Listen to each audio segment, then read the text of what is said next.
જય માતાજી, જય શ્રી કૃષ્ણ મિત્રો। આજની આપણી કહાની એક હૃદય સ્પર્શી કહાની બનવાની છે, તો આ કહાનીને અંત સુધી સાંભળજો। તો ચાલો શરૂ કરીએ આજની કહાની। રાતના લગભગ 9:30 વાગ્યા હતા। ઘરમાં હળવી શાંતિ છવાયેલી હતી। ફક્ત રસોડામાંથી વાસણોનો અવાજ આવી રહ્યો હતો। આશાજી પોતાના રૂમમાં પલંગ પર સૂઈ રહ્યા હતા। આંખો બંધ હતી, પણ ઊંઘ હજુ કોસો દૂર હતી। દિવસભરની દોડધામ પછી હવે મન થોડું શાંત હતું, પણ શરીર થાકી ગયું હતું। થોડી જ વારમાં સલોની હાથમાં એક ટ્રે લઈને રૂમમાં આવી। ટ્રે પર બદામ કેસરવાળું ગરમ દૂધ રાખેલું હતું। એક ગ્લાસ માટે, મા માટે અને એક સંજય માટે। ટ્રેની સુંદરતા કરતાં પણ સલોનીના ચહેરા પરનું સ્મિત વધારે જીવંત લાગી રહ્યું હતું। માજી, આ તમારા માટે બદામવાળું દૂધ લાવી છું, ઊંઘ સારી આવશે, તેણે કોમળ અવાજથી કહ્યું। આશાજીએ આંખો ખોલી અને સ્મિત કર્યું। તું તો જાણે મારી દરેક જરૂરિયાત કહ્યા વગર જ સમજી જાય છે। પાછળથી સંજય પણ રૂમમાં આવી ગયો। તેણે તરત ટ્રેમાંથી પોતાનો ગ્લાસ ઉઠાવ્યો અને બોલ્યો, વાહ, શું ખુશ્બુ છે સલોની, તું તો દિવસે ને દિવસે માં જેવી થતી જાય છે। સલોનીએ હસતા હસતા જવાબ આપ્યો, સાસુમાને જોઈને જ શીખી છું બધું। આશાજીએ ગ્લાસ હાથમાં લીધો। દૂધ હળવું ગરમ હતું, ઉપર કેસરની 2-3 પાતળી રેખાઓ તરી રહી હતી। એક ઘૂંટ પીતા જ તે હળવાશથી અટકી। સ્વાદ આજે કંઈક અલગ લાગ્યો। મીઠું જરૂર હતું, પણ કંઈક વિચિત્ર હતું। વહુ, તેમણે તેવા અવાજે કહ્યું, આના સ્વાદ થોડો અલગ લાગી રહ્યો છે આજે। સંજય તરત બોલ્યો, માં, આ તમારો રોજનો ડાયલોગ છે, ક્યારેક વધારે મીઠું, ક્યારેક ઓછું મીઠું, ક્યારેક વધારે કેસર। હવે તમે ચૂપચાપ આખું દૂધ પી લો, આજે તમારું કોઈ બહાનું નહીં ચાલે। સલોની હસતા હસતા બોલી, મેં કંઈક નવું પ્રયત્ન કર્યો છે માજી, થોડા શેકેલા બદામ પીસીને નાખ્યા છે। આજે કદાચ એનો જ સ્વાદ અલગ લાગતો હોય, પણ ઊંઘ બહુ સારી આવશે। આશાજી સ્મિત કર્યું અને પછી ચૂપચાપ ધીમે ધીમે પૂરું દૂધ સમાપ્ત કરી દીધું અને ગ્લાસના પાસેના નાના ટેબલ પર મૂક્યો કે તરત જ સલોનીએ નમીને ગ્લાસ ઉઠાવ્યો અને હળવા સ્મિત સાથે બોલી, માજી, તમારા ઓશિકા પાસે પાણીનો જગ પણ મૂકી દીધો છે અને તમારી દવા પણ। તે પોતાની વાત પૂરી કરી શકે તે પહેલાં જ સંજય વચ્ચે બોલતા કહ્યું, માને દવા હું આપી દઈશ। સલોની, તું જઈને તારું રસોડાનું કામ પૂરું કર લે। તેનો અવાજ ખૂબ સામાન્ય હતો, પણ તેમાં પોતાનાપણું અને જવાબદારી સ્પષ્ટ દેખાઈ રહી હતી। સલોની એક ક્ષણ માટે ચૂપ થઈ ગઈ, પછી સ્મિત કરીને માથું હલાવ્યું। ઠીક છે, હું કિચનનું કામ પતાવી લઉં છું। તે ટ્રે ઉઠાવીને બહાર નીકળી ગઈ। રૂમમાં હવે ફક્ત સંજય અને તેની માં રહી ગયા। સંજય માં પાસે બેસી આવીને તેમના પગ પાસે બેસતા કહ્યું, માં, સલોની આજકાલ નવા પ્રયોગો કરી રહી છે, તમારા માટે તમે બસ આરામ કરજો, બાકી બધું અમે સંભાળી લઈશું। પછી તેણે ઓશિકા પાસે રાખેલી દવા ઉઠાવી અને પ્રેમથી માને હથેળીમાં મૂકી દીધી। લો માં, દવા ખાઈ લો અને પછી આરામથી સૂઈ જજો, હું અહીં જ છું પાસે। આશાજીએ દીકરાની આંખોમાં જોયું, તેમાં ફક્ત અને ફક્ત સ્નેહ અને પોતાનાપણું હતું। તેમણે દવા લીધી, પાણી પીધું અને પછી ચૂપચાપ ઓશિકા પર માથું રાખી દીધું। સંજય ઉઠીને રૂમની લાઇટ ધીમી કરી દીધી। બારીમાંથી આવતી ચાંદણી હવે જરા વધારે સ્પષ્ટ દેખાવા લાગી હતી, પણ તે ચાંદનીની ઠંડકમાં પણ હવે કંઈક હળવી બેચેની પડતી જઈ રહી હતી। કંઈક એવું જે શબ્દોમાં ન હતું, બસ અનુભૂતિઓમાં હતું। અને પછી ક્યારે આશાજીને ઊંઘ આવી ગઈ ખબર જ ન પડી। કડકડતી સવાર હતી, બારીમાંથી હળવી ધુમ્મસ અંદર સુધી આવી રહી હતી અને આખા ઘરમાં ઠંડી હવાની એક ભીનાશ છવાયેલી હતી।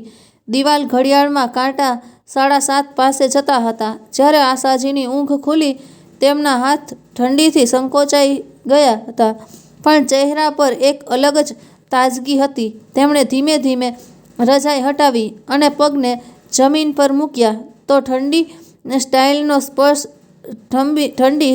ટાઇલનો સ્પર્શ જાણે સીધો નસો સુધી પહોંચી ગયો। તો પણ તેમણે સ્મિત કરતાં પોતાની જાતને કહ્યું, કેમ નહીં દીકરા, વહુ માટે આજે હું જ ચા બનાવી દઉં।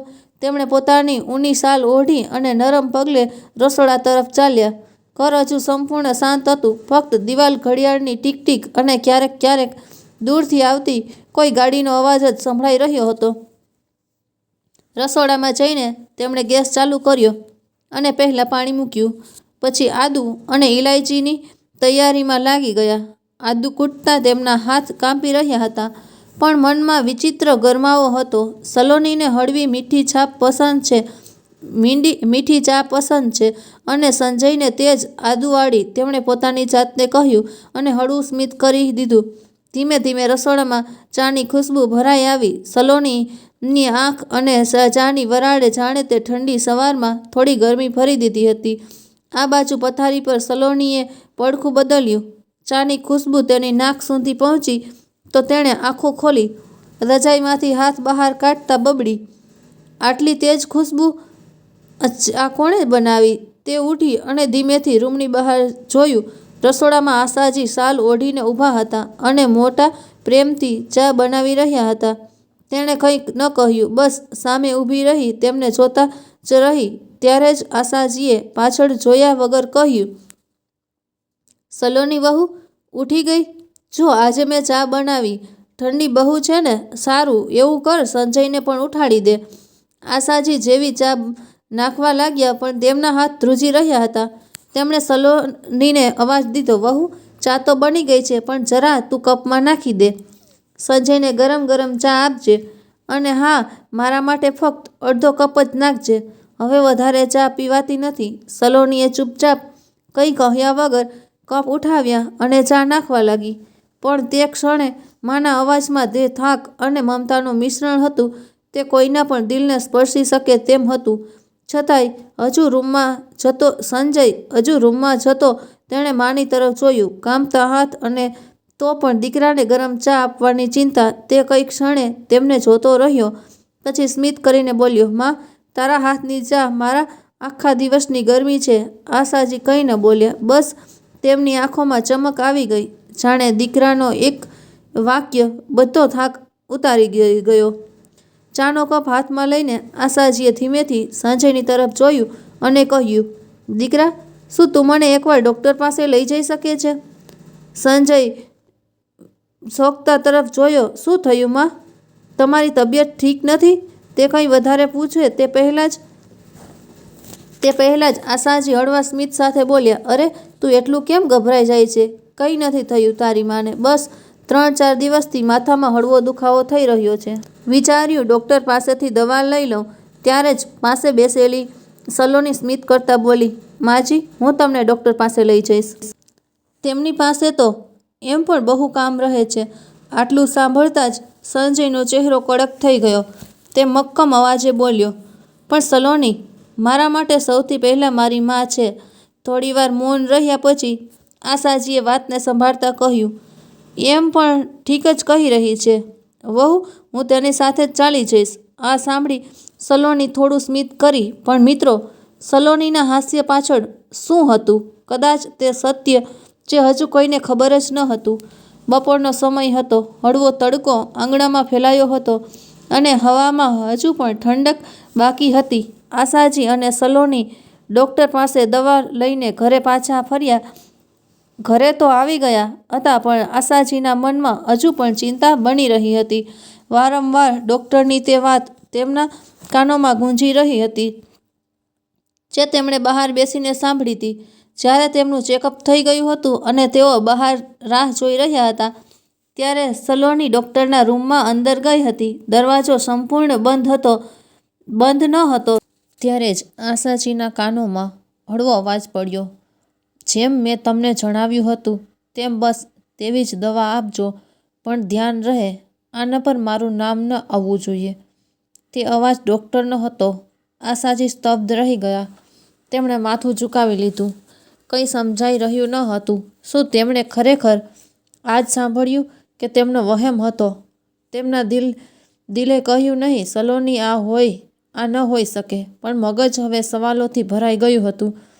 તો પણ તેમણે સલોનીને કંઈ ન પૂછ્યું. બસ ચૂપચાપ પોતાના રૂમમાં ચાલી ગઈ. પણ દિલ હવે ચિંતિત રહેવા લાગ્યું હતું. તે પોતાની જાતને સવાલ કરતી રહી.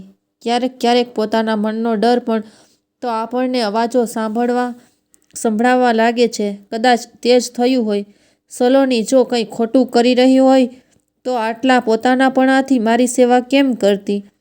પછી તે સ્મિત કરી અને ધીમેથી બોલી, હું જ પાગલ થઈ ગઈ છું. કદાચ મારી વહુ તો ખરેખર ખૂબ સારી છે, પણ દિલ જે માની રહ્યું હતું, મગજ તેની વાત માનવા તૈયાર ન હતું. ક્યાંક કોઈ વાત તો જરૂર હતી જે ધીમે ધીમે ખુલવાની હતી. સાંજનો સમય હતો. જેવો સંજય ઘરે આવ્યો તેની આંખોમાં ખુશીની ચમક સ્પષ્ટ દેખાઈ રહી હતી.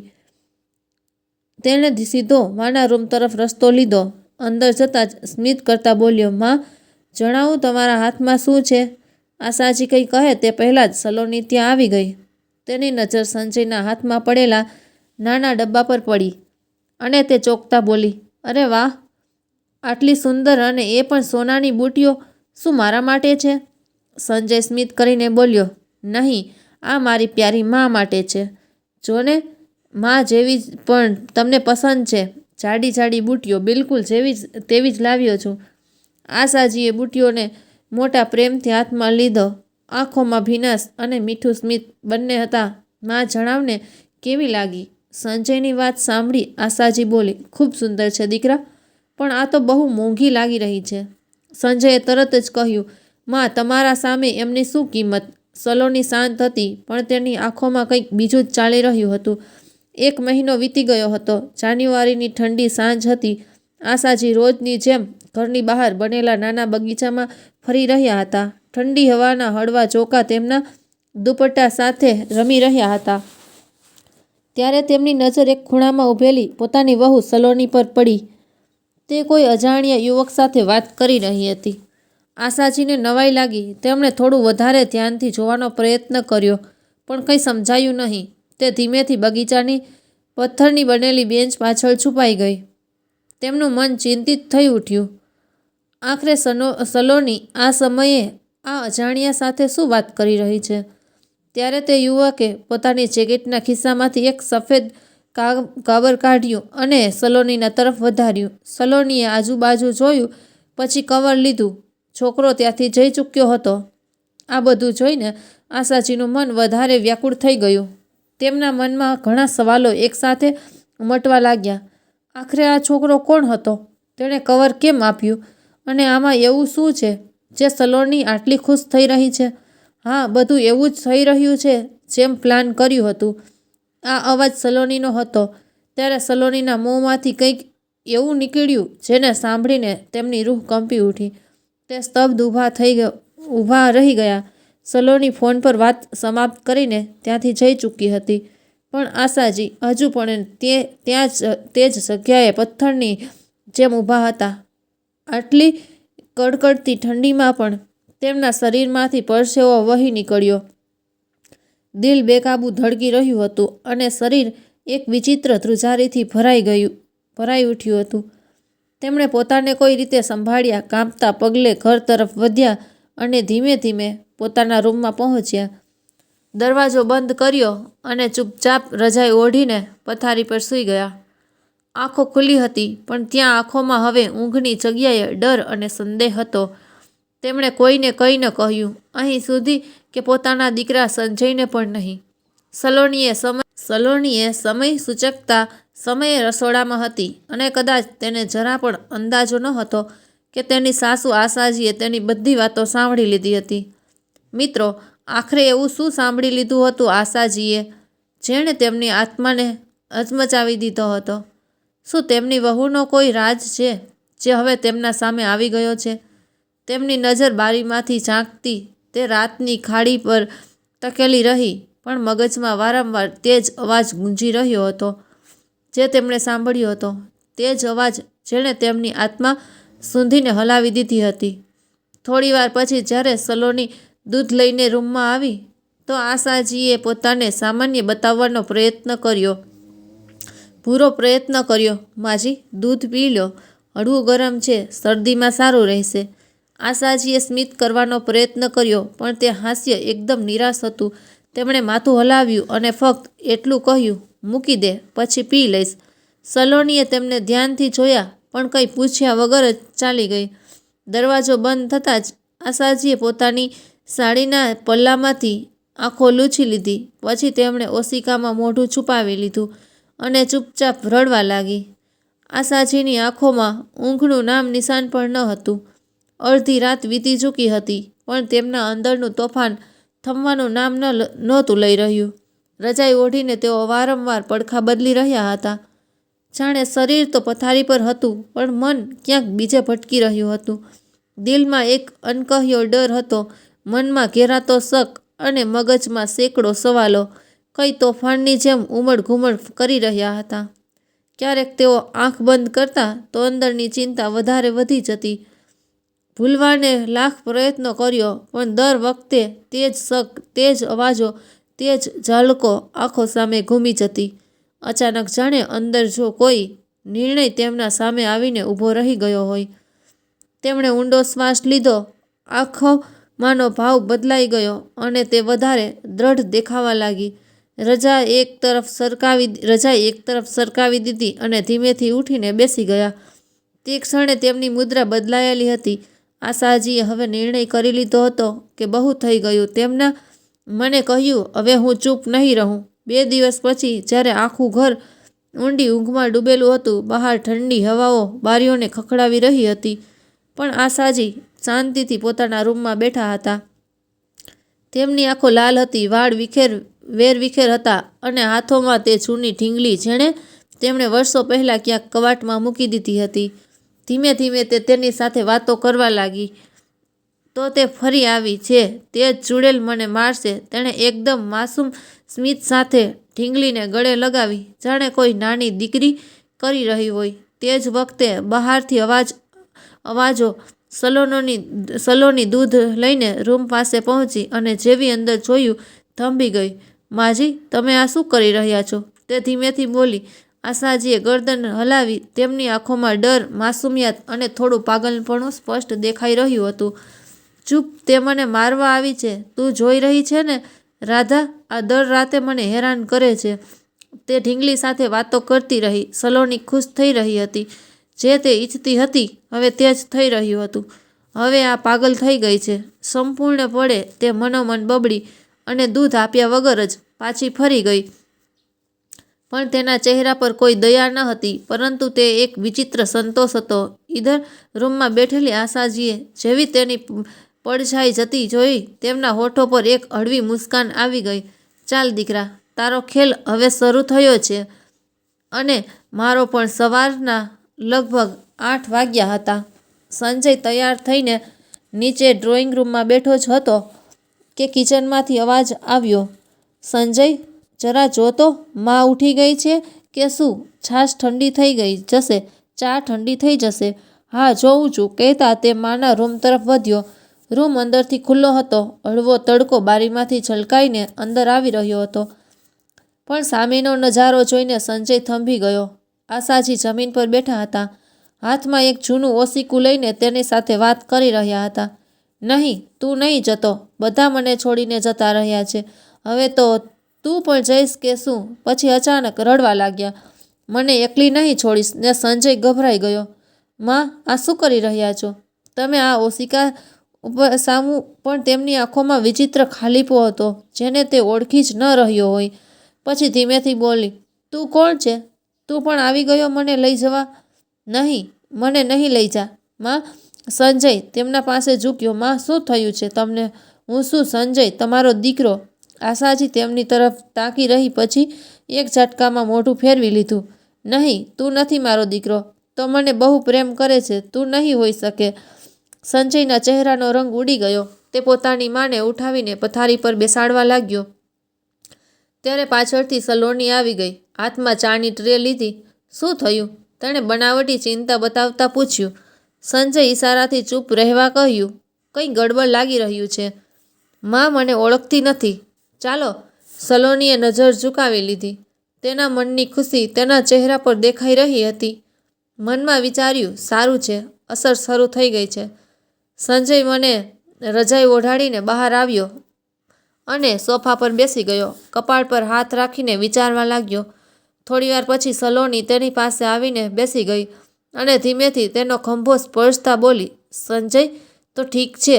સંજયે એક ઊંડો શ્વાસ લીધો અને કહ્યું, મને સમજાઈ નથી રહ્યું કે માની હાલત દિવસે ને દિવસે કેમ બગડતી જઈ રહી છે. પહેલાં તે બસ ચૂપ રહેતી હતી. હવે આ બબડવું, ચીસો પાડવી આ બધું સલોનીએ હળવું માથું ઝુકાવ્યું. અવાજમાં સહાનુભૂતિ ભેળવતા બોલી, મેં તો પહેલાં જ કહ્યું હતું કે જ્યારે ડૉક્ટરે તે દવા આપી છે ત્યારથી તેમની તબિયત વધારે બગડી છે. કદાચ તે દવાઓનો કોઈ સાઈડ ઇફેક્ટ થઈ રહ્યો છે. સંજય ચોંક્યો. પણ તે તો તું ડૉક્ટર પાસે લઈ આવી હતી ને? સલોનીએ તરત વાત કાપી. હા, પણ મેં તો ડૉક્ટરની સલાહ પર લીધી હતી. એમ પણ તું જાણે છે હું તો માનું ભલું જ ઈચ્છું છું. અને પછી જ્યારે સંજયે પોતાની માને હોસ્પિટલ લઈ જવાની વાત કરી તો સલોનીએ તેને રોકતા કહ્યું, નહીં સંજય, એવું ન કર. જો આપણે માજીને લઈને ગયા તો તે તેમને હોસ્પિટલમાં દાખલ કરી દેશે. પછી લોકો વાતો કરશે કે માજી પાગલ થઈ ગઈ છે અને આ બધું આપણી ઇજ્જતની વિરુદ્ધ થશે. સંજયે થોડી વાર માટે વિચાર્યું અને પછી માની હાલત જોઈને ચિંતિત થઈ ગયો. પણ સલોની, આપણે કંઈક તો કરવું જોઈએ. માની તબિયત દિવસે ને દિવસે ખરાબ થતી જાય છે. સલોનીએ તેને શાંત કરતા કહ્યું, તું બિલકુલ ચિંતા ન કર. બધું ઠીક થઈ જશે. આપણે બધું સંભાળી લઈશું.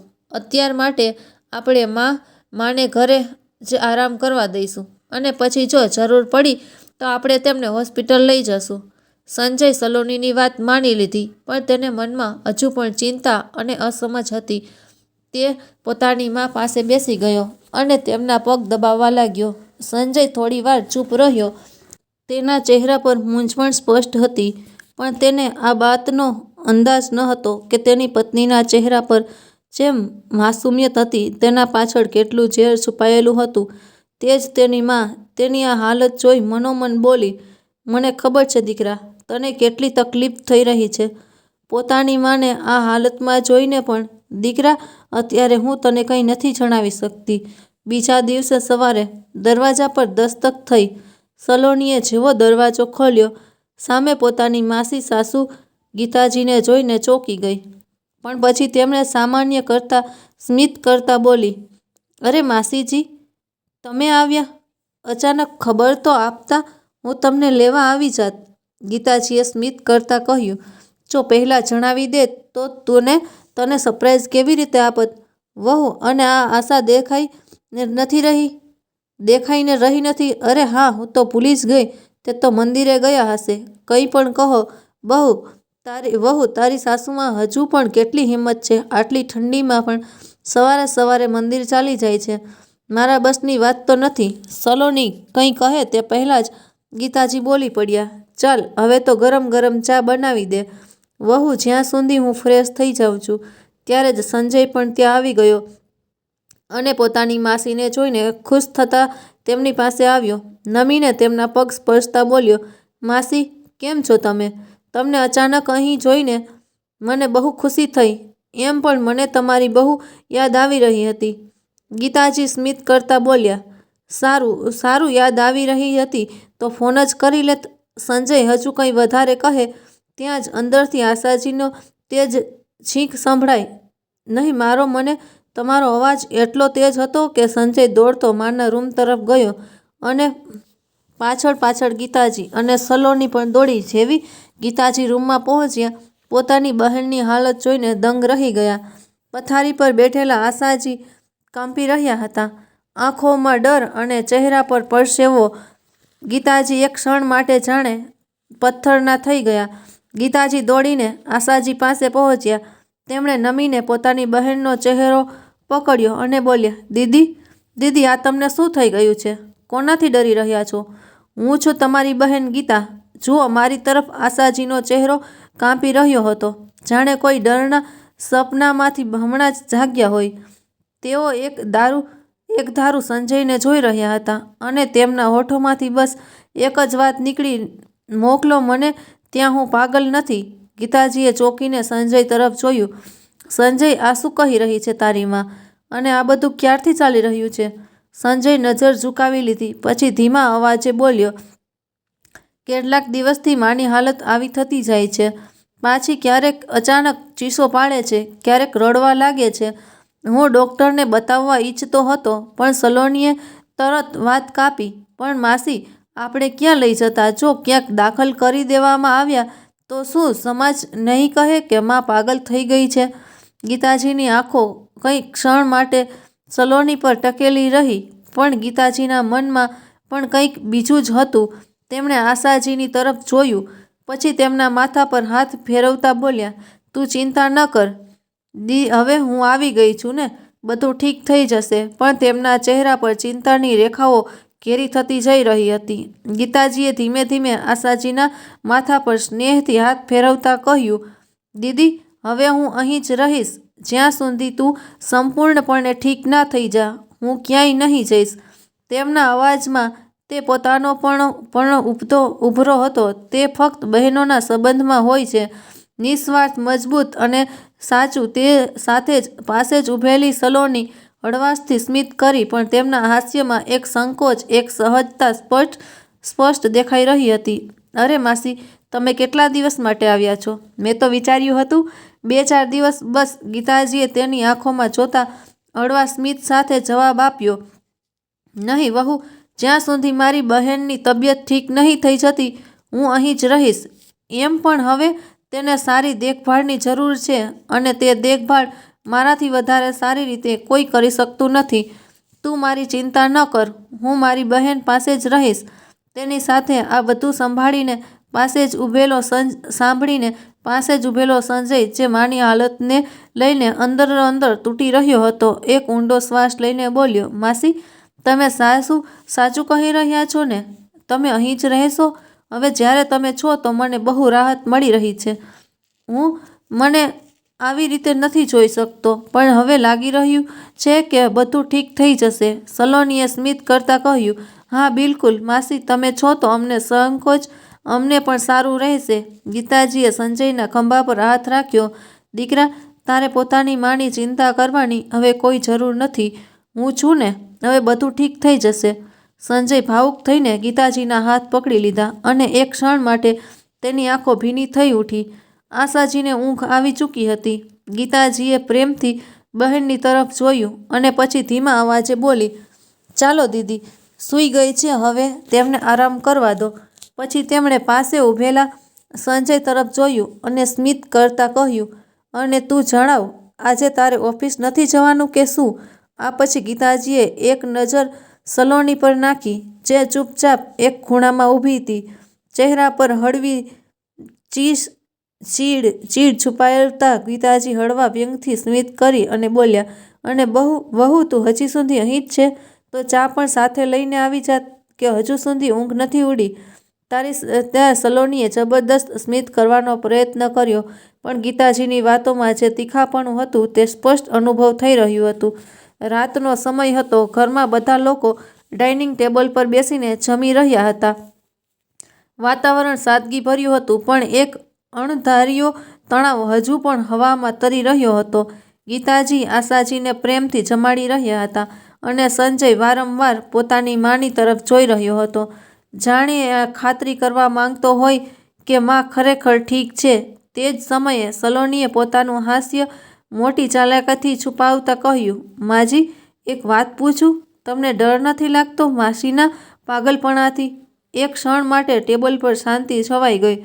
સંજયે પોતાની થાળી છોડી દીધી અને ગુસ્સાથી સલોનીની તરફ જોયું. સલોની, આ તું શું બોલી રહી છે? મારી માં ઠીક છે, બસ ક્યારેક તેમને કંઈ યાદ નથી રહેતું. અને હા, મારી માં પાગલ નથી. સંજયના અવાજમાં પોતાની માં માટે અપાર સન્માન અને ગુસ્સો બંને હતા. ગીતાજીએ પણ કડક અવાજમાં અપનાવતા કહ્યું, વહુ, આજે તો આ વાત મોંમાંથી નીકળી ગઈ, પણ આગળથી ભૂલથી પણ મારી બહેનને પાગલ નહીં કહેતી. સલોનીનો ચહેરો અચાનક ફીકો પડી ગયો. તે ગભરાયેલી જેવી દેખાવા લાગી, પણ મનોમન તેની ચાલાકી હસી રહી હતી. પોતાના મનમાં તે વિચારતા હળવાશથી હસી, પાગલ નથી થઈ તો થઈ જશે. દવા ધીમે ધીમે અસર તો કરી જ રહી છે. ડાઇનિંગ ટેબલ પર બધાએ જાણે ખાધું તો ખરું, પણ તે રાત્રે બધાના મનમાં કોઈને કોઈ શાંત હલચલ જરૂર ચાલી રહી હતી. પછી સંજય પોતાની માને તેમના રૂમમાં લઈ ગયો, અને તેમને સારી રીતે ધાબળો ઓઢાડીને સુવડાવી દીધા, અને થોડીવાર પોતાની ગીતા માસી સાથે વાત કરીને સૂવા ચાલ્યો ગયો. ગીતાજી પણ પોતાની બહેનના રૂમમાં સૂવા માટે ચાલી ગઈ. દરવાજો ધીમેથી બંધ કર્યો અને પોતાની બહેન પાસે જઈને બેસી ગઈ. આશાજીએ આંખો ખોલી અને પછી બંને બહેનોની આંખોમાં એક સરખી ચમક હતી.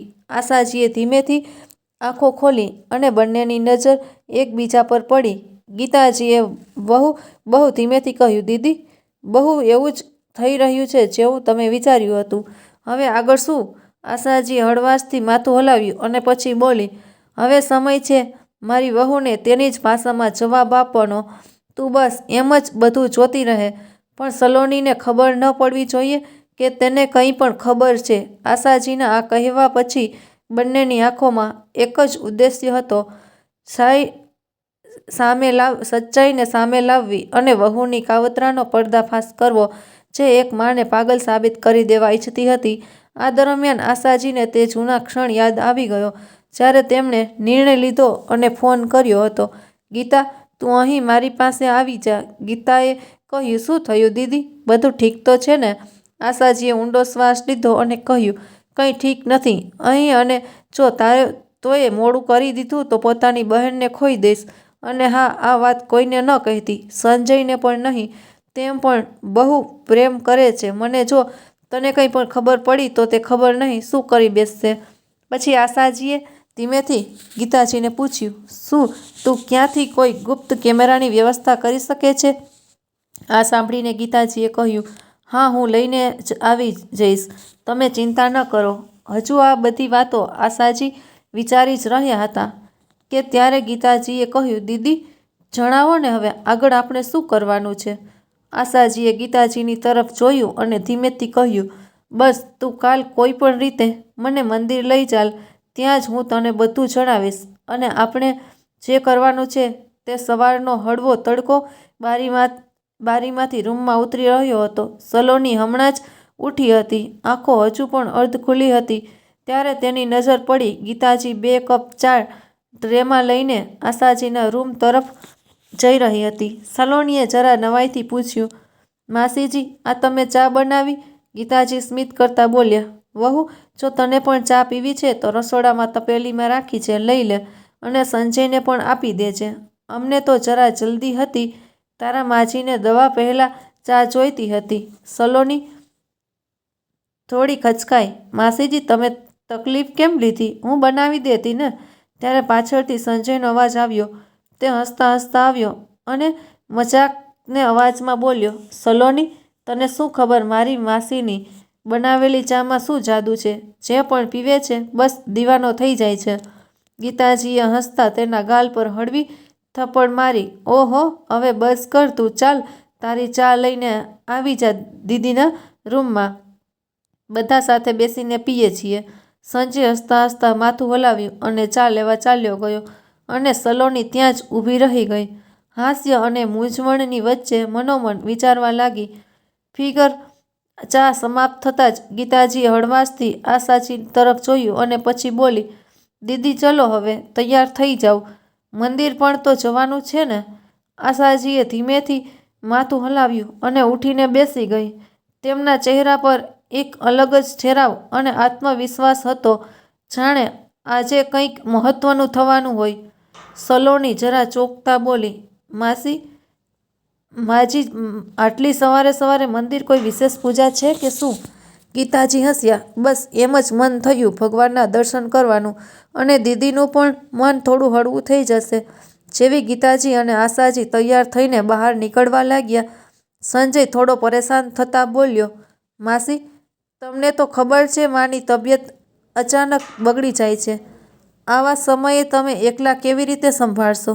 સલોનીએ પણ તરત હામાં હા નાખી. જી માસીજી, જો મંદિર જવાનું એટલું જ મન છે તો હું પણ સાથે ચાલું છું.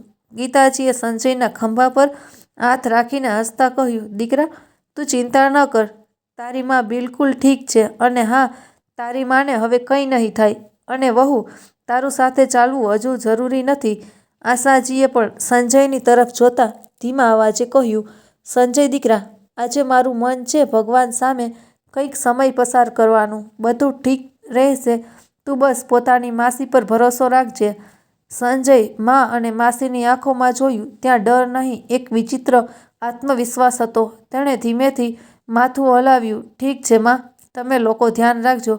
પછી બંને બહેનો નીકળી પડી, પણ હવે ફક્ત દર્શન માટે નહીં, પરંતુ એક નવી શરૂઆતની તરફ. ગીતાજીએ એક ઓટો બુક કરી અને બંને બહેનો તેમાં બેસીને મંદિર તરફ રવાના થઈ ગઈ. રસ્તા પર ગીતાજીની આંખોમાં ચિંતાની રેખાઓ હતી, પણ આશાજીના ચહેરા પર એક શાંતિ હતી, જાણે તેમને પૂરો ભરોસો હોય કે હવે બધું ઠીક થઈ જશે. આ બાજુ જ્યારે સંજય ઓફિસ માટે નીકળી ગયો, તો ઘરમાં હવે ફક્ત સલોની એકલી હતી. જેવો દરવાજો બંધ થયો, સલોનીએ જલ્દીથી પોતાનો મોબાઈલ ઉઠાવ્યો અને કોઈનો નંબર ડાયલ કર્યો. બીજી તરફથી અવાજ આવ્યો, "અરે, એટલા દિવસો પછી પોતાની માને યાદ કેવી રીતે આવી?" સલોનીએ ચીડાઈને કહ્યું, "શું કરું માં? ઘરના કામોમાંથી ફુરસત મળે ત્યારે તો કોઈને ફોન કરું, અને હવે ઉપરથી મારી માસી સાસુ પણ આવી ગઈ છે." સારું, ભલું બધું ચાલી રહ્યું હતું, ખબર નહીં ક્યાંથી અચાનક આવી ટપકી. તેની આ વાત સાંભળતા જ આ બાજુથી તેની મા ઉર્મિલાજીનો અવાજ થોડો સખત થઈ ગયો, "દીકરી, જો તું કરી રહી છે તે ઠીક નથી. આખરે સાસુ પણ તો એક મા હોય છે ને." મા સલોનીને લગભગ ચીસો પાડતા કહ્યું, "જુઓ, હવે તમે ફરીથી તે શરૂ ન કરતા. આ જ કારણ છે કે હું તમારી સાથે વધારે વાત નથી કરતી. તમે હંમેશા એમની તરફદારી કરો છો." ઉર્મિલાજીએ શાંત થઈને તો પણ સમજાવવાનો પ્રયત્ન કર્યો, "પણ દીકરી, તું જે કરી રહી છે તેનું પરિણામ નહીં હોય. સંજય તારી સાથે કેટલો પ્રેમ કરે છે, અને તું છે કે તેની માને જ પાગલ બનાવવા પર તુલી છે." હવે ઉર્મિલાજી કંઈ વધારે બોલે તે પહેલાં જ સલોનીએ ગુસ્સામાં ફોન કાપી દીધો અને ઝડપ ચાલતી રસોડા તરફ વધી ગઈ. તેના ચહેરા પર હળવો અને ચિંતામાં હતી, પણ તેની આંખોમાં હજુ પણ ચાલાકીની તે સમક્ષ સ્પષ્ટ દેખાઈ રહી હતી. આ બાજુ મંદિર પહોંચીને આશાજી અને ગીતાજીએ સૌથી પહેલાં ભગવાનના દર્શન કર્યા. શાંત વાતાવરણ, ધૂપની સુગંધ અને ઘંટડીઓની મધુર અવાજે બંનેના મનને એક અલગ જ શાંતિ આપી. બંને બહેનોએ આંખો બંધ કરીને હાથ જોડ્યા અને મનોમન પ્રાર્થના કરી. આશાજીએ આંખો બંધ કરીને ધીમે ધીમે કહ્યું, "હે પ્રભુ, હવે બધું તમારા હાથમાં છે. જે પણ કરો સાચું કરજો. બસ મારી વહુનો અસલી ચહેરો મારા દીકરા સામે જરૂરી આવી જાય." ગીતાજીએ પણ ધીમેથી પ્રાર્થના કરી, "ભગવાન, મારી બહેને જે સહન કર્યું છે તે કોઈ મા સહન કરી શકતી નથી. હવે તેને વધારે ન અજમાવશો." થોડીવાર ત્યાં શાંતિથી બેઠા પછી મંદિરના આંગણામાં એક ખૂણાની તરફ જઈને આશાજીએ ધીમેથી ગીતાજીનો હાથ પકડ્યો અને બોલી, "હવે ધ્યાનથી સાંભળ. હવે આપણે શું કરવાનું છે તે હું તને જણાવવા જઈ રહી છું, પણ જે પણ થશે તેનો એક એક પગલું વિચારવું પડશે. કોઈને જરા પણ ભનક ન લાગવી જોઈએ." "હા દીદી, તું બસ બોલ. હવે હું તારા સાથે છું. જે પણ કરવાનું છે કરીશું, પણ હવે તારું મન અને આંસુ વધારે જોવાતા નથી." મારાથી ગીતાજીની આંખોમાં મક્કમતા હતી અને અવાજમાં આત્મીયતા. આશાજીએ થોડું નમીને ધીમા અવાજે પૂછ્યું, "ગીતા, આ જણાવ કે મેં તને જે કહ્યું તે ગુપ્ત કેમેરો શું તું લઈ આવી છે?" ગીતાજીએ તરત પોતાના બેગ તરફ ઇશારો કર્યો અને હસતા બોલી, "હા દીદી, હું લાવી છું. પોતાના પૌત્ર પાસે મંગાવ્યો છે. બહુ જ નાનો અને ખાસ કેમેરો છે. દિવાલમાં કે શોપીસમાં પણ લગાવી દો તો કોઈને ભનક સૂંધી નહીં લાગે." આશાજીના ચહેરા પર હવે એક હળવું હાસ્ય હતું, જાણે કોઈ યુદ્ધની તૈયારી પૂરી થઈ ગઈ હોય. "બધું સારું કર્યું તે ગીતા. હવે બસ તને યોગ્ય જગ્યાએ લગાવવાનો છે, અને પછી જો કેમ સચ્ચાઈ સામે આવશે, તે મને પાગલ સાબિત કરવાનો જે પ્રયત્ન કરી રહી છે, હવે પોતાને બચાવી નહીં શકે." આશાજીની વાત સાંભળીને ગીતાજી થોડીવાર ચૂપ રહી. પછી તેમના ચહેરા પર સવાલોની પડછાઈ ઉભરી આવી, "પણ દીદી, એક વાત તું જણાવ. તને કેવી રીતે ખબર પડી કે તે તને ને પાગલ બનાવવાની કાવતરા કરી રહી છે?" આશાજીનો ચહેરો પલભરમાં કાળો થઈ ગયો. આંખો એકદમ શૂન્યમાં તાકવા લાગી, જાણે કોઈ બહુ ભયાનક દ્રશ્ય ફરીથી મનમાં પાછું આવ્યું હોય. આશાજી પછી ધીમેથી બોલી, "ગીતા, તે દિવસે હું પાર્કમાં એકલી બેઠી હતી, બહુ પરેશાન હતી. ત્યારે મેં સલોનીને જોઈ. તે કોઈની સાથે ફોન પર વાત કરી રહી હતી, પણ તેને ખબર ન હતી કે મેં તેની બધી વાતો સાંભળી લીધી હતી. તેના શબ્દો, ગીતા, તે શબ્દો આજે પણ મારા કાનોમાં ગૂંજે છે." ગીતાજી કંઈ બોલે તે પહેલાં જ આશાજીએ કાંપતા અવાજે કહ્યું, તે કહી રહી હતી કે શું હજુ 1 મહિનો વધારે લાગશે મારી સાસુને પાગલ થવામાં? હું તો તેમને રોજ દવા અને દૂધ ટાઈમ આપી રહી છું. પછી અસર કેટલી મોડી કેમ થઈ રહી છે? કોઈ એવી દવા નથી કે શું જેનાથી આ જલ્દી જ પોતાનું મગજ ગુમાવી બેસે? અને આ સંજય જ્યારે જુઓ ત્યારે પોતાની માં કરે છે. હું ઈચ્છું છું કે તે ફક્ત મારો રહે, પોતાની વૃદ્ધ માનો નહીં. આશાજીનો અવાજ ભરાઈ આવ્યો અને તેમણે પોતાને સંભાળ્યા અને કહ્યું, પછી થોડીવાર ચૂપ રહ્યા. જી સલોનીએ જે કહ્યું તે મારી આત્મા સુધીને ડરાવી દીધી. ગીતાજી હવે બિલકુલ સ્તબ્ધ હતી. તેમની શ્વાસોશ્વાસ તેજ ચાલી રહી હતી. આશાજીએ આગળ કહ્યું, તેણે કહ્યું, એવું કરો, મારી સાસુને 1 ઇન્જેક્શન આપીને જ મારી નાખો. પછી નહીં રહે વાસ અને નહીં રહે વાંસળી. આ સાંભળીને ગીતાજીની આંખોમાં આંસુ અને ગુસ્સાનું તોફાન એક સાથે ઉમટી પડ્યું. શું આટલા ખરાબ વિચાર? જાનથી મારવાના કાવતરા? હવે તો આ વાત ભગવાન પણ જોઈ રહ્યા છે દીદી. હવે તેના દરેક પાપનો પર્દાફાશ થશે અને દુનિયા જોશે કે એક માને પાગલ સમજવા વાળી વહુનો શું હાલ થાય છે. આશાજીએ ગીતાનો હાથ પકડી લીધો. તું સાથે છે ને? ગીતાજીએ કહ્યું, હા દીદી, હવે હું તારા સાથે છું. જાન સુધી પણ લડવી પડી તો પાછળ નહીં ખસું. મંદિરમાં આશાજી ગીતા સાથે હસી હસીને વાતો કરી રહી હતી. ઘણા દિવસો પછી એમના ચહેરા પર શાંતિ અને રોનક દેખાઈ રહી હતી. ત્યારે આશાજી બોલી, ચાલ ગીતા, હવે તે સલોનીની સચ્ચાઈ સંજય સામે લાવવાનો વખત આવી ગયો છે. આ કહેતા જ બંને હસ્યા. આજે ઘણા દિવસો પછી આશાજી હસી શક્યા હતા.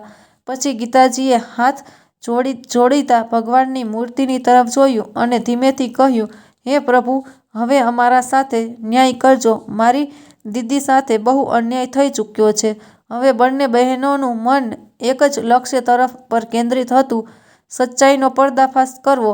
પણ ચૂપચાપ, મોટી ચાલાકી અને સમજદારીથી ઘરે પાછા ફર્યા. પછી આશાજી અને ગીતાજીને કપડાં બદલ્યા અને પછી ગીતાજીએ મોકો જોઈને તેનો નાનો ગુપ્ત કેમેરો કાઢ્યો, તે જે તેમણે પોતાના પૌત્ર પાસે મંગાવ્યો હતો. સૌથી પહેલાં તેમણે આશાજીના રૂમમાં એક કેમેરો બરાબર તે જ જગ્યાએ લગાવ્યો જ્યાંથી આખો રૂમ સ્પષ્ટ દેખાઈ શકે. પછી તેમણે એક બીજો કેમેરો રસોડામાં લગાવ્યો. સલોની અવારનવાર તેમની દવાઓ અને દૂધની વ્યવસ્થા કરતી હતી. બધું ખૂબ સંભાળીને અને ચૂપચાપ થયું.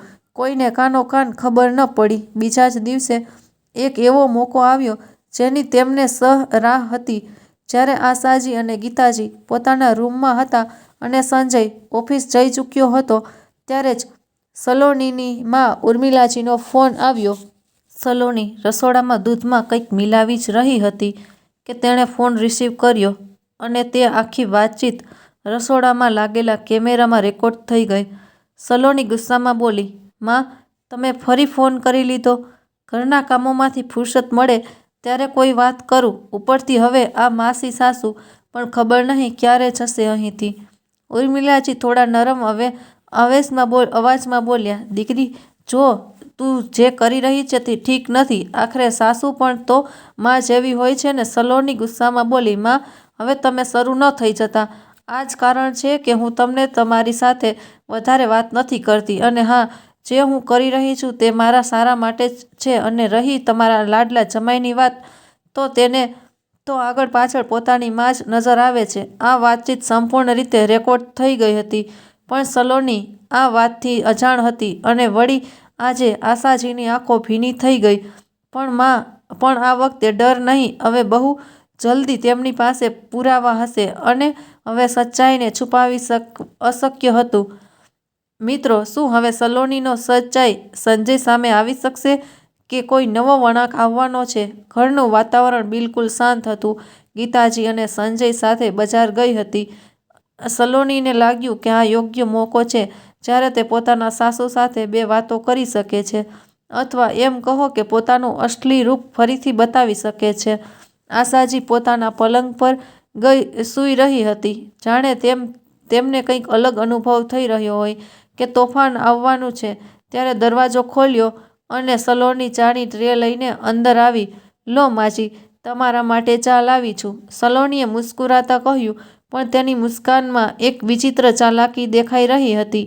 આશાજીએ જેવી તેની આંખોમાં જોયું, તેમને અનુભવ થઈ ગયો કે આ જ મોકો છે. તેમણે તરત પોતાની યોજના પર અમલ કરતા ફરીથી હુમલાનું નાટક શરૂ કરી દીધું. તેમના હાથ પગ કાંપવા લાગ્યા, આંખો ઉલટવા લાગી અને મોંમાંથી અસ્પષ્ટ શબ્દો નીકળવા લાગ્યા. સલોની પહેલાં તો કંઈ ક્ષણ તેમને જોતી રહી. પછી જેવું તેને વિશ્વાસ થઈ ગયો કે સાસુને ફરી હુમલા પડ્યા છે, તે અચાનક બદલાઈ ગઈ. તેણે આશાજીને જોયા અને જોરથી હસતા બોલી, જોયું, મારી આપેલી દવાનો અસર હવે દેખાવા લાગ્યો છે. હવે તે દિવસ દૂર નથી જ્યારે આ ઘરમાં મારો અને ફક્ત મારો જ રાજ હશે. તે આશાજીના વહુ પાસે આવીને ધીમેથી બોલી, તારા દીકરાને તો હું પોતાની આંગળીઓ પર નચાવીશ. હજુ સુધી તો તે માની માળા જપતો હતો, હવે જોજે, ફક્ત અને ફક્ત પોતાની પત્નીની માળા જપશે.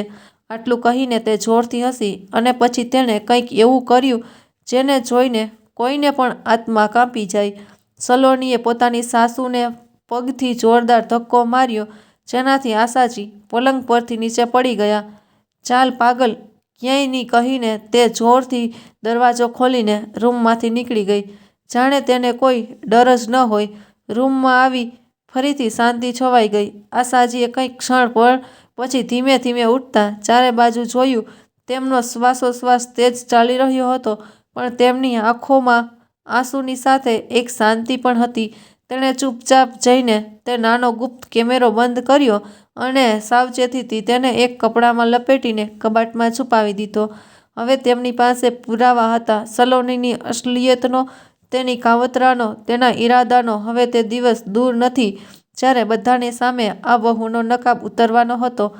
જેવો સંજય અને ગીતાજી બજારમાંથી પાછા ફર્યા, દરવાજો ખોલતા જ તેમને સલોનીના જોરથી રડવાનો અવાજ સંભળાયો. સંજય, સલોની દોડતી આવી અને રડતા રડતા તેને ગળે વળગી ગઈ. મારે હવે આ ઘરમાં નથી રહેવું. આજે તો તમારી માએ મારું ગળું જ દબાવી દીધું. બહુ મુશ્કેલીથી હું મારો જીવ બચાવીને નીકળી છું. સંજય એકદમ સ્તબ્ધ રહી ગયો. શું માએ તારું ગળું દબાવી દીધું? તેણે તરત પોતાની માની તરફ જોયું. તે પણ ચૂપચાપ પોતાના રૂમના દરવાજા પાસે બેઠી હતી. ગીતાજીને વિશ્વાસ ન થયો કે સલોની એટલો મોટો આરોપ લગાવી રહી છે. જુઓ, સલોનીએ પોતાની ગરદન દબાવતા કહ્યું, આ લાલ નિશાન જુઓ અને શું પુરાવા જોઈએ છે તમને? હવે બહુ થઈ ગયું સંજય, હવે સમય આવી ગયો છે કે તું પોતાની માને પાગલખાને મોકલી દે, આ પહેલાં કે તે કોઈનો જીવ લઈ લે. સંજય એકદમ ગુસ્સામાં આવી ગયો. તેણે પોતાની આંખોમાં ગુસ્સો અને મૂંઝવણ બંને લઈને કહ્યું, તું હોશમાં તો છે? સલોની શું બકવાસ કરી રહી છે? માં આવું ક્યારેય નહીં કરી શકે.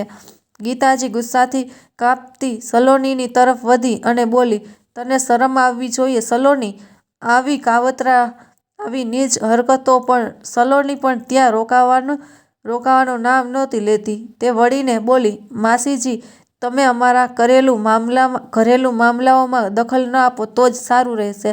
ત્યારે આશાજી, જે હજુ સુધી શાંત હતી, પૂરી તાકાતથી આગળ વધી અને એક જોરદાર તમાચો સલોનીના ગાલ પર છોડી દીધો.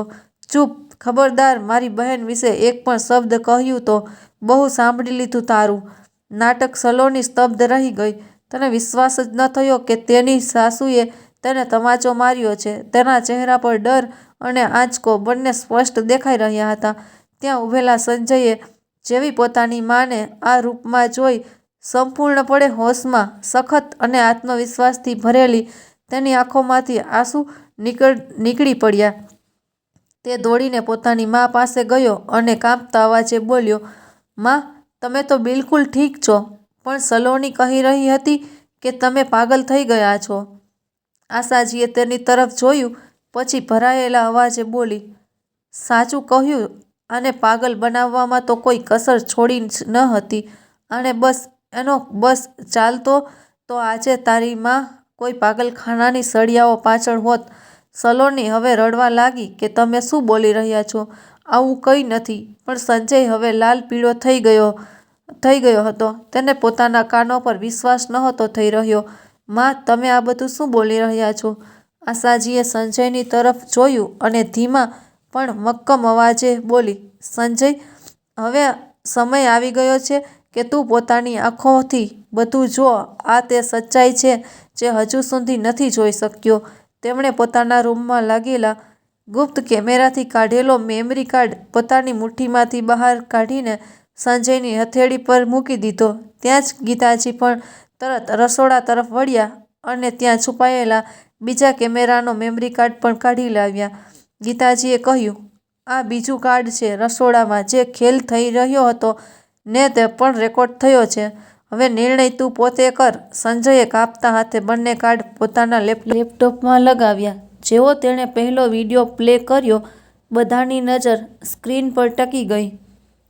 વિડીયોમાં તે સ્ક્રીન ચાલી રહ્યો હતો. સલોની આશાજીના રૂમમાં દાખલ થઈ રહી હતી.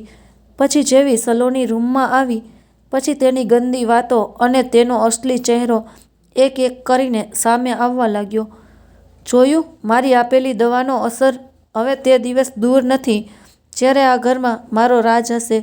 તારો દીકરો તો મારી આંગળી ઉપર નાચ્યા કરશે. પછી સલોનીના તે શબ્દો સાંભળ્યા જેણે તે આખા ઘરને હલાવી દીધા. હજુ સુધી માની માળા જપે છે, હવે મારી જપશે. ચાલ પાગલ, ક્યાંય નહીં. અને તે પછી કેમેરામાં સ્પષ્ટ દેખાયું, સલોનીએ પોતાની સાસુને પોતાના પગથી ધક્કો મારી દીધો.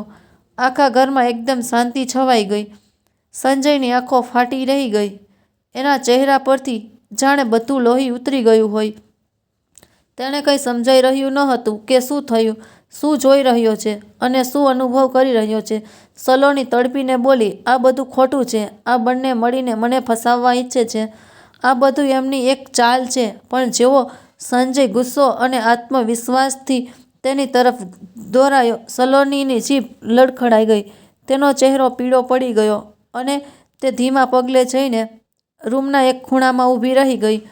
હવે તેમાં કંઈ પણ કહેવાની હિંમત બચી ન હતી. ત્યારે જ સંજય બીજું મેમરી કાર્ડ રસોડાવાળું લેપટોપમાં લગાવ્યું. વિડીયો ચાલ્યો અને એક સચ્ચાઈ સામે આવવા લાગી. સલોની પોતાના ફોન પર પોતાની માં ઉર્મિલાજી સાથે વાત કરી રહી હતી અને કેમેરામાં સ્પષ્ટ દેખાઈ રહ્યું હતું. સલોની ગુસ્સામાં બોલી, માં, તમે ફરી ફોન કરી લીધો? ઘરના કામોમાંથી નવરાશ મળે ત્યારે કોઈ વાત કરું. ઉપરથી હવે માસી સાસુ પણ ખબર નહીં ક્યારે જશે. પછી તે બધી વાતો જે તેણે બોલી હતી પોતાની માં સાથે અને રહી તમારા લાડલા જમાઈની વાત, તો તેને તો આગળ પાછળ પોતાની માં જ નજર આવે છે. પછી તે હાસ્ય જે કોઈની આત્મા સુધી ધ્રુજાવી દે. આ ઘરની રાણી હું બનીશ, ફક્ત હું. આટલું સાંભળતા જ સંજયની રગ રગ સળગી ઉઠી. તેની આંખોમાં આંસુ હતા, પણ હવે તે આંસુ દુઃખના નહીં, ગુસ્સા અને શરમના હતા. તેણે સલોનીની તરફ જોયું અને બરફ જેવા ઠંડા પણ અત્યંત કડક અવાજમાં કહ્યું, તારી આટલી હિંમત? અને પછી એક જોરદાર તમાચો સલોનીના ગાલ પર પડ્યો. સલોનીનું માથું ઝટકી ગયું. તે સ્તબ્ધ રહી ગઈ. તેની આંખોમાં નવાઈ અને ડર સ્પષ્ટ દેખાઈ રહ્યો હતો. આશાજીએ સંજયની આંખોમાં જોઈને ભરાયેલા ગળાથી કહ્યું, દીકરા, મને માફ કરી દેજે.